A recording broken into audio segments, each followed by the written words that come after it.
Assalamualaikum warahmatullahi wabarakatuh. Ya, di sini kita melanjutkan tugas algoritma nomor 5, algoritma pemrograman nomor 5.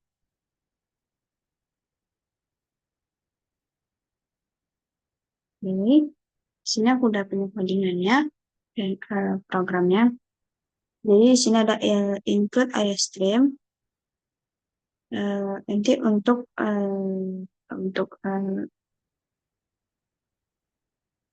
menginput in dan out. Di sana ada using namespace std agar kita tidak perlu menggunakan lagi std di setiap awal program nanti. Terus di sini ada integer, integer x dan integer y. Integer pangkat, integer x dan integer y. Lalu dibuka kurung berawal. Di sini ada if y sama dengan 1, return x, else return x kali pangkat x y kurang 1. Ditutup kurung berawal. Sini, jadi fungsi rekursif untuk menghitung x pangkat y, x kali y. Jika y sama dengan 1, maka kembalikan x. Jika tidak, kalikan x dengan hasil pangkat berikutnya. Integer bilangan pangkat atau integer s, dua kurung berawal, if s sama dengan 1. Fungsi rekursif ini untuk menghitung faktorial dari s atau s1.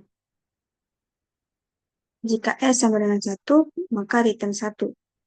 Else, return s kali bil pangkat s kurang 1. Jika tidak, kalikan s dengan faktorial s kurang 1.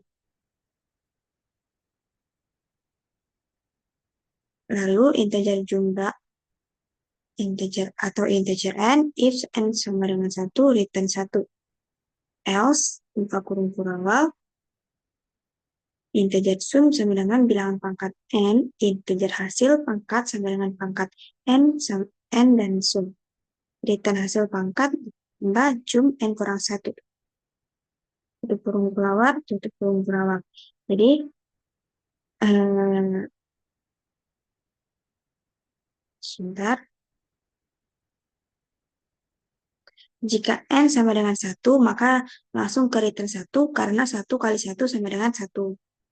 Nah, jika n lebih besar dari 1, hitung n dengan bilangan pangkat n, hitung n kali n dengan pangkat n, tambahkan hasil dengan jumlah n kurang 1, itu rekursif ke bilangan sebelumnya. Lalu ada integer min,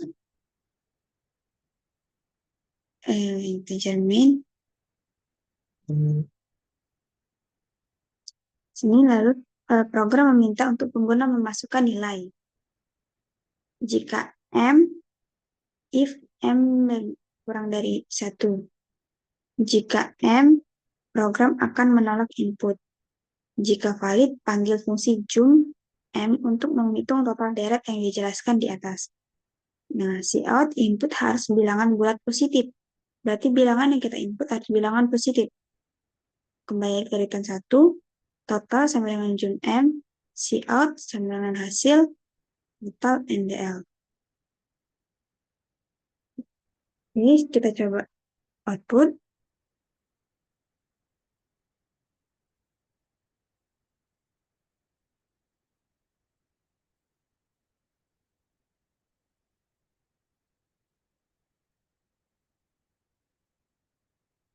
Dan masukkan nilai misalnya 60 dan 5. Sebentar.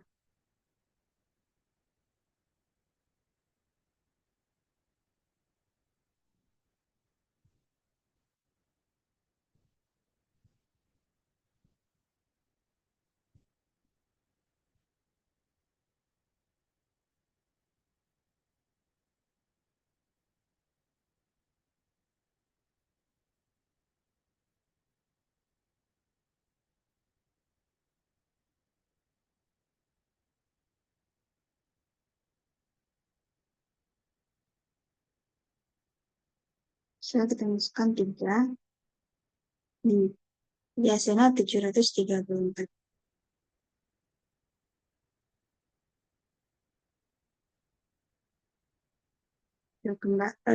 Kita ke deskripsinya. Oke. Yang pertama itu nilai, kedua deklarasikan variabel X, Y bertipe integer, di mana X variabel dan Y adalah nominal. Pangkat. Pertama, kita akan proses terlebih dahulu pangkat. Jika Y sama dengan 1, maka hasilnya sama pada variabel X itu sendiri. Jika tidak, sorry,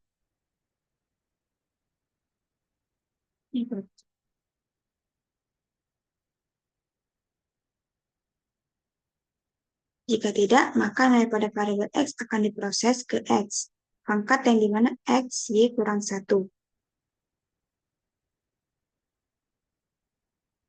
Lalu, kita proses untuk bilangan pangkat yang akan dilakukan dalam bentuk faktorial.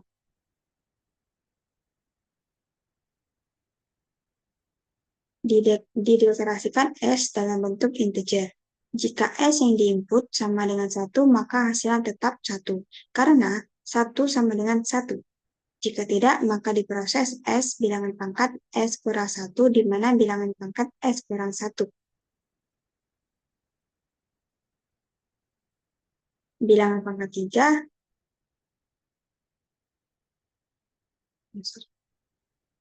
5. Setelah itu, kita akan mencari hasil jum dengan deklarasikan variabel N dalam bentuk integer. Jika N-nya sama dengan 1, maka hasilnya akan tetap 1. Jika tidak, maka akan diproses. Sum bilang pangkat N, hasil pangkat sama dengan pangkat N sum. Return hasil pangkat plus jum.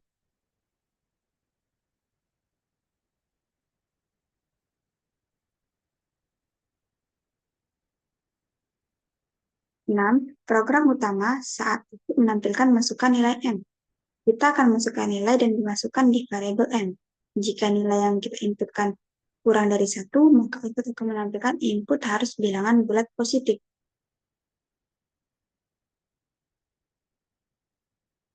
Jika tidak, maka akan diproses jum M.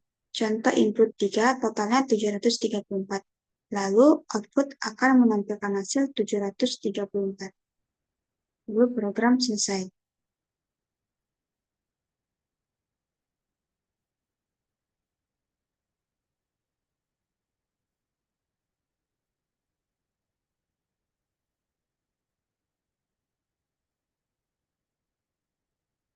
Prosedur code-nya var n total integer.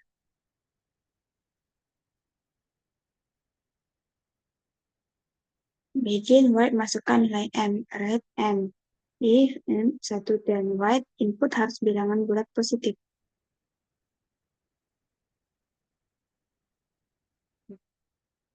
Ini sudokunya.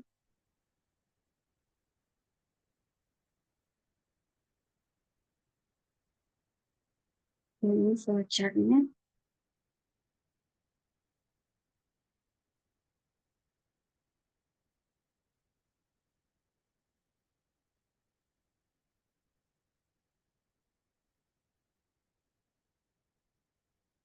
Star M, N kurang I, dan jumlah M, ini juga input X bilangan positif.